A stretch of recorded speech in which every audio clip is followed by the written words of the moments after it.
Hi friends, June 29 எங்கள் அம்மாவோட 2வது வருஷம் நினைவு நாள்.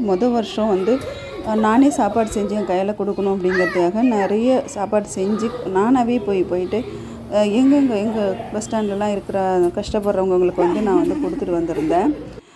இந்த வருஷம் வந்து பார்த்திங்கன்னா, இந்த மாதிரி பிள்ளைங்க வந்து இருக்காங்க அப்படின்னு சொல்லி நான் கேள்விப்பட்டேன். ஸோ அவங்களுக்கு இன்றைக்கி சாப்பாடு கொடுக்கலாம் அப்படிங்கிறதுக்காக நாங்கள் வந்து ரெடி பண்ணோம். நாங்கள் வந்து இது வந்து ஒரு மாதிரி ஸ்கூல் மாதிரி வச்சு நடத்துகிறாங்க. இவங்கள்ட்ட வந்து நாங்கள் சாப்பாடு சமைச்சு தரோம், நீங்கள் கொடுக்குறீங்களா அப்படின்னு கேட்டதுக்கு, சமைச்சு கொடுக்கறதுக்கு வந்து அலோடு கிடையாது, நீங்கள் பணமாக கொடுத்துருங்க, நாங்கள் வந்து சமைச்சு கொடுத்துக்குறோம். ஏன்னா வந்து உங்களுக்கு ஒத்துக்காமல் போயிடுச்சுன்னா, இப்போ ஏதாவது சாப்பாடு செய்கிறது ஒத்துக்காமல் போயிடுச்சுன்னா அதுக்கு நாங்கள் வந்து பதில் சொல்லணும் அப்படிங்கிற மாதிரி சொல்லியிருந்தாங்க.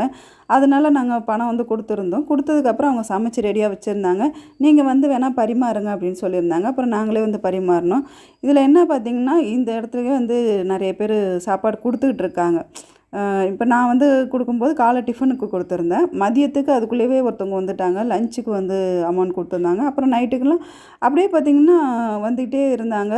பரவாயில்ல, நிறைய பேர் ஹெல்ப் பண்ணிகிட்ருக்காங்க. இதுக்கப்புறம் சாப்பாடு கொடுத்துட்டு நான் வந்து கிளம்பிட்டோம். நான் எங்கள் பசங்க எல்லாம் வந்திருந்தோம். அப்புறம் எங்கள் அண்ணி வந்திருந்தாங்க. எல்லாருமே நாங்கள் கிளம்பிட்டோம். இவங்களுக்கு வந்து பார்த்திங்கன்னா, நம்மளை அவங்க பார்க்குறதே அவ்வளோக்கு சிரிச்ச முகமாக அப்படியே உட்காந்தாங்க. ஏன்னா அவங்க அதுக்குள்ளேயே இருக்கிறாங்க இல்லையா. நம்ம வெளியாளுங்கள்லாம் வந்துட்டு போகும்போது அவங்களுக்கே ஒரு சந்தோஷமாக இருந்தது. ஸோ வந்து கொஞ்சம் நேரம் அப்படியே பேசிட்டு, அந்த ஏற்கனவே ஃபஸ்ட்டில் வந்து ஒரு பையன் பேசிகிட்டு இருந்துருப்பான் பாருங்கள், அது வந்து எங்கள் பெரிய பாப்பாட்ட பேசிகிட்டு இருந்தான்.